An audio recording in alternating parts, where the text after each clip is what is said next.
The Progress of the Ogre by Caroline Frances Richardson from the March 1920 issue of the Bookman magazine. As far as outward seeming is concerned, the ogre has had his day. Although we may suspect his presence in modern stories, we are unable to identify him. He was not originally, it must be remembered, merely a wicked man, nor even a man who had specialized in some unique form of wickedness.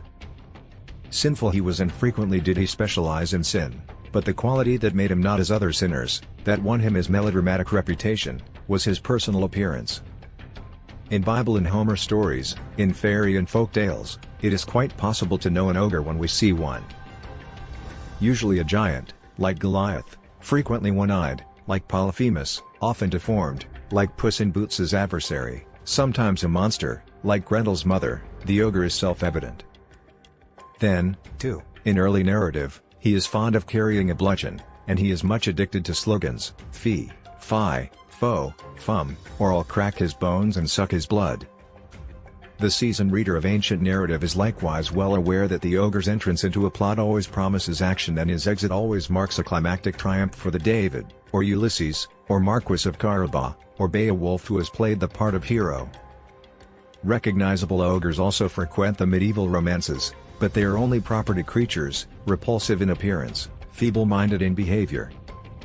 Their schemes are easily circumvented, and they themselves are as easily exterminated by any wayfaring knight with a good sword or by any wandering damsel with a bit of magic. But gradually fiction shows ogres less repellent physically, less exigent temperamentally. Evil is no longer invariably depicted as objective. It may be insidious, and the person who seeks to destroy others is not identified as soon as he enters a story. By the 18th century, indeed, the ogre actually acquired a pleasing countenance and ingratiating manners. No one would, for instance, immediately discern ogre qualities in Pamela's Mr. B. Yet after an acquaintance with but a few of the volumes that make up Richardson's first novel, the reader comprehends that Mr. B has employed all the stereotyped devices of ogre behavior: pursuit, capture, imprisonment, recapture of escaped heroine, preparation for devouring her. Finally, Mr. B succumbs, like his pasteboard predecessors, to an adversary who is apparently weak but is in reality invincible through the possession of an unsuspected source of power. In the later 18th century, an ogre revival occurred and, in the Gothic novel, he disported himself in almost his original form. This return engagement was, however, of brief duration, but even so the ogre did not lose his conspicuousness without a struggle. Emily Bronte's Heathcliff was a reincarnation of many of his stirring traits and, moreover, was not unlike him in facial expression. There is, too, little doubt about the sinister ancestry of Charlotte Bronte's Mr. Rochester, though his complete reformation demonstrates how far removed he is from the day when ogres were spectacularly eaten by their own lions, baked in their own ovens, or reduced to pulp by the collapse of their own castles. But though by the opening of the 19th century, the ogre is no more, physically, in every other way he has gained enormously. He is, for instance, absolutely untrammeled by ancient literary convention. He walks and talks and dresses and eats like any innocuous person. Though inwardly he be a ravening wolf, outwardly he does not differ from the persecuted hero himself. Furthermore, he has developed an extraordinary and disconcerting intelligence. These acquired characteristics naturally make the present-day ogre far more dangerous than he of the bludgeon and slogan, and consequently the modern story shows the villain as often triumphant as is the charming heroine or the greatly daring hero. Frequently, indeed, the ogre himself becomes the leading character of the tale. His career is the reason for the story's being. To trace the decline and fall of the wicked is a task always grateful to writer and reader alike. Every modern literary device is employed to enhance interest in the ogre variety of sinner, and his end is usually planned for in accordance with the best-selling theory of the moment. Because of his adaptable personality, the 20th century ogre can follow literary fashions closely. A few years ago, he was frequently a department store manager and remorselessly did he pursue and devour golden-haired salesgirls, or perhaps he impersonated a factory superintendent and followed the same scandalous course with beautiful girl spinners or cigarette makers. This ogre sapped the ambition of the youth, the willpower of the maid.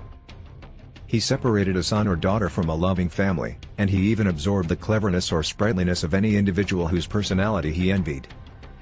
In the fairy tales, we remember, an ogre or ogress who had any knack at magic did not hesitate to walk abroad in the physical form of a prince or princess who meanwhile was forced to live unrecognized as a bird or a rock or a flower. But when the borrowed form reverted to the rightful owner, the convicted ogre was obliterated by a mass of rock which dropped upon him with excellent moral effect. The same theme in modern stories shows a less definite conclusion. In Henry James's The Sacred Found, for instance, we watch one person absorb another's individuality until only a shell of a human being remains, but nothing happens to the ogre who has possessed himself of someone else's charm and wit. The book concludes with a pertinent inquiry from woman who, through 80 pages, has sought to analyze the situation, who then, demands the lady, has what?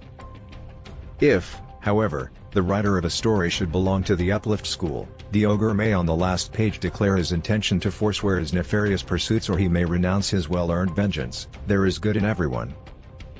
Again, and this theme is quite in vogue, his life or death may illustrate a thesis on heredity, or germ behavior, or obsession. But up-to-date though he may be, yet his real disposition, until artificially reformed, and his plain purpose, until artificially thwarted, remain essentially unchanged. He has become repulsive morally and mentally instead of physically. A gleam of the eye, a line about the mouth, a peculiarity of the rim or lobe of the ear, if the author has read up on criminal physiognomy, are all that is left of the appearance that once a wayfaring man or maid might read and run from. But whatever the alterations time has brought to him outwardly and inwardly, he has kept firm hold of the plot, always has he provided the complications, always has his success or failure constituted the climax. The plot in itself changes little. Still are the youth and maiden captured, still do they struggle to escape. But the fight is more evenly matched today. The victory no longer rests inevitably with the young and the beautiful, the brave and the good. In his very latest development, the ogre has become an abstraction. He does not condescend to human shape at all. He is conscience, or greed, or ambition, he is science, or society, he is sorrow, or disease. He is war. And with the final loss of objectivity has come an incalculable gain in power. Never in the heyday of classic myth or medieval romance did he pursue the weak and threaten the strong as relentlessly as he does now when he can be identified only as a metaphor. In his most terrible form, he is fear.